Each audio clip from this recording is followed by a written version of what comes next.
আল্লাহ নবী ১,৫০০ বছর আগে বলে গেছেন একটা দিন আসবে আমার উম্মতের উপরে এভাবে মানুষ ঝাঁপিয়ে পড়বে যেভাবে একটা প্লেটের খাদ্য থাকলে ক্ষুধার্ত পশুগুলো ঝাঁপিয়ে পড়ে। একটা সময় আসবে আমার উম্মতের উপরে একদল জালিমরা ঝাঁপিয়ে পড়বে। সাহাবা হুজুররা জিজ্ঞেস করেছিলেন, ইয়া রাসূলুল্লাহ, হাবিবাল্লাহ, আমার ভাইদের কি সংখ্যা সেদিন কম হবে?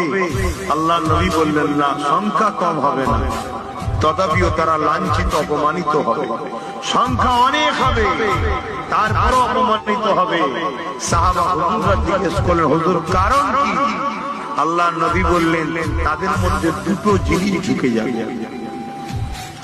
এক নম্বর হলো তারা আল্লাহর ভয় ছেড়ে দিয়ে দুনিয়াকে ভয় করবে। আল্লাহর ভয় ছেড়ে দিয়ে দুনিয়ার ভয় করে হৃদয়ে ঢুকে যাবে। আজকে খেয়াল করে দেখুন, লাখো কোটি আলেম ওলামারা হক কথা বলতে আজকে ভয় খাচ্ছে। না জানি কখন আমায় তুললে চলে যাবে, না জানি কখন আমার নামে নোটিশ এসে যাবে।